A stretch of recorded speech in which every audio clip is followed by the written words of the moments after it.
Our tank clearly is moving, but yet the log is still says 200, 200. The y is not changing. We know y is 200 here. Obviously, it's going to be whatever, 300, 400, 500, blah, blah, blah. And so that's not changing. So that's the problem we're fixing here.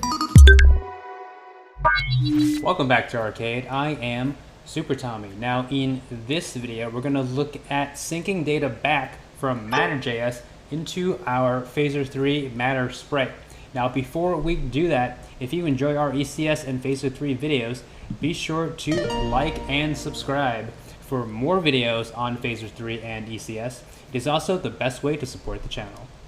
Let's talk about this physics sync problem. So we want the changes that Matter.js physics, that physics engine, does to our sprites, and we want those values in our component. So for example, our position component, Matter.js is going to move our sprite wherever it's going to do it based on the physics sim. So we want to be able to get that data in our position component so we can use it later in a future system to know where our entity actually is. And so to do that, we're going to create a Matter physics sync system, and it's just going to look at least in this case, the two components, position and Matter sprite, like we had for our Matter sprite system. And what it's going to do is for this system run after the physics update. So after Matter.js has figured out what should happen to our Matter sprite based on the physical interactions that it's had, it'll update the X and Y. And then after that physics update, we are going to take those values from the Matter sprite and put it back into our position component X and Y. So in Phaser 3, there is an after update event that you can listen to. This may actually be a Matter.js event that Phaser is passing along to us. So we can register that on the Matter world. And then when that fires, we're going to update our Matter physics sync system. Now let's see how that works in code. All right, let's code the Matter physics sync system that we just talked about. Now, we're in this Matter.ts file. This is where we've added our create Matter sprite system from earlier in an earlier video. So we're just going to put everything in this one file for convenience, and it's just easier to think about since all the Matter stuff can just be together. So what this Matter physics sync system needs to do is create a query for all entities, in our case right now, that have the position and Matter sprite components. And then after the physics sim has happened, we're going to get those values from the Matter sprite and put it into our position component. Now you can do that for any other components that you may need to do this for. In our demo here is just position, since we will be manually modifying velocity and rotation.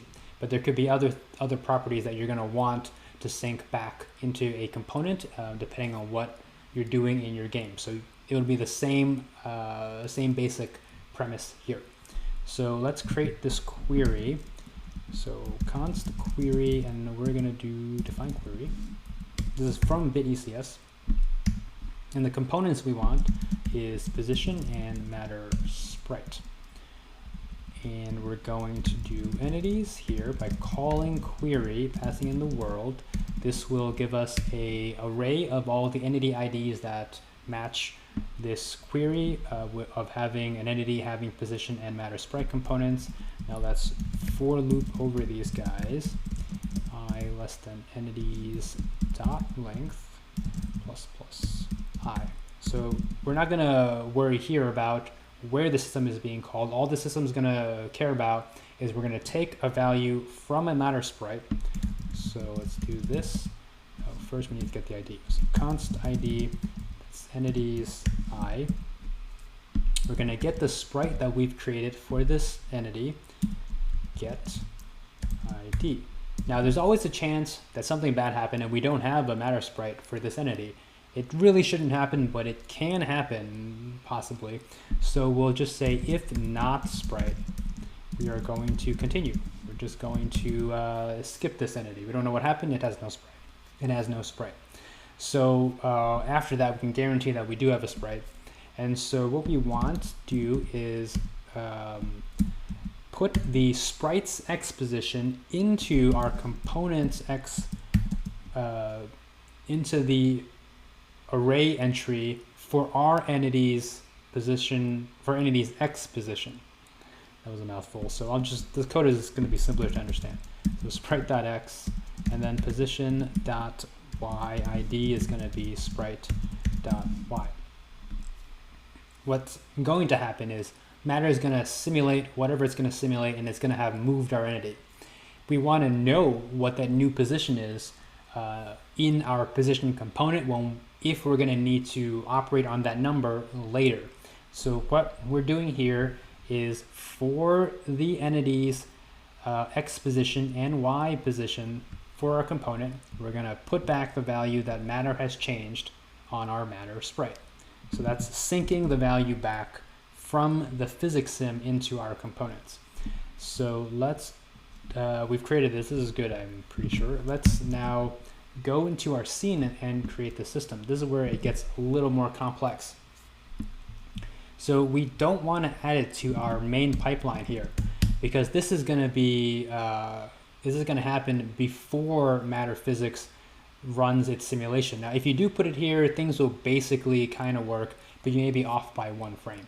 So instead, we're going to do is create another pipeline here. I'll just call this after physics pipeline.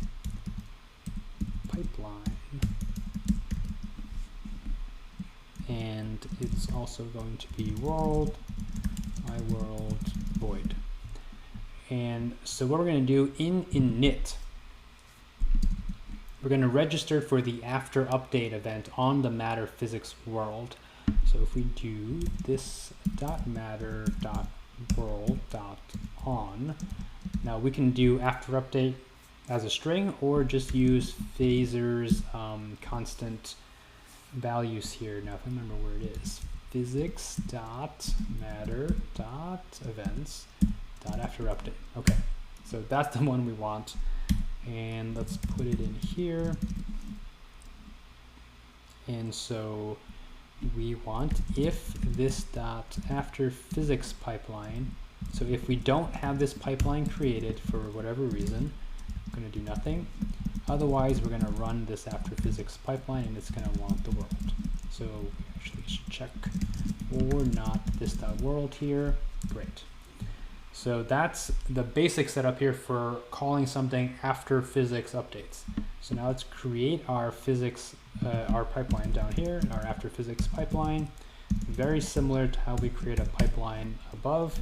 Create Matter Physics sync system. It needs no parameters. So there we go. And then come here. So to demo this, we're gonna, let's go to Matter Sprite. So we are going to here basically call this query. I'll just write it out for you guys so it's not confusing. Const entity. So this is, so every update, if you remember, our query is going to give us all the entities that have the position and Matter sprite components added to them. So let's just go through all of these guys every frame. And we're going to log out our position X and Y values. So console.log position.x, we want an ID. So const ID entities, nope, not enter, just entities, I. And let's log out y as well, so it's comma y. So this is gonna log out our tank's X and Y position. So let's see. So let's not make our physics pipeline yet. I'm going to comment that out here. And let's bring up our bigger version of Chrome. Let's see. Boom. Big Chrome. Okay. So you see that it's logging here 200, 200, right? Our tank is not moving, so that makes perfect sense. Let's get rid of Chrome for a second. Let's go to our main.ts here. Let's just set gravity to something, let's say 1. Maybe too much gravity, 1.1. And we should see that our tank is going to fall. Let's bring Chrome back. Yep, our tank is falling. And you see this X and Y hasn't changed, right? Our tank clearly has moved. Let's just refresh this. Our tank clearly is moving, but yet the log is still says 200, 200. The Y has not changed. We know Y is 200 here. Obviously it's going to be whatever, 300, 400, 500, blah, blah, blah. And so that's not changing. So that's the problem we're fixing here. Now let's unshow Chrome. And let's go back to our Matter scene. So we want to create our physics sync system here, and we're gonna call it here, so that's all good. Okay, let's bring back Chrome, and let's see. So now you see it has already fallen, but let's just refresh. So our tank is falling, and our values are now changing. So this is what we're expecting, right? We want in our position component to have the right values if later we want to check, you know, if tank Y is greater than, or is greater than something, destroy it, let's say. I just want one example why you want the updated value. So now we see that that works. So we're almost done. I do want to talk about one more thing. That's cleanup here in this event that we're listening to, this after update. So the phaser scene init will get called every time the scene is started. So what we want to do here actually is clean up after ourselves. It's possible that phaser may already destroy this for us if we change scenes, but I'm not sure that it does. And you would never know. Maybe it doesn't do it. It's always great if you add something, you create something, you also destroy it when you're gonna shut down. So we can listen to our scene shutdown. So that is gonna be this dot events dot on phaser dot scenes dot events dot shutdown. Right, we've done this in other videos where we want to do some cleanup when we're leaving our scene, and actually this is going to be once. Every time you leave the scene, execute this callback. And what we want to do is do an off on our after update on listener. So to do that, we need to know what function is, a reference to the function being called. Let's call this on after update. And then we're gonna do on after update here. And then here we're gonna do the off. Boom. So now nothing is gonna have changed with the logic. I'll show you. Let's bring back Chrome. Our tank is falling. Let's refresh.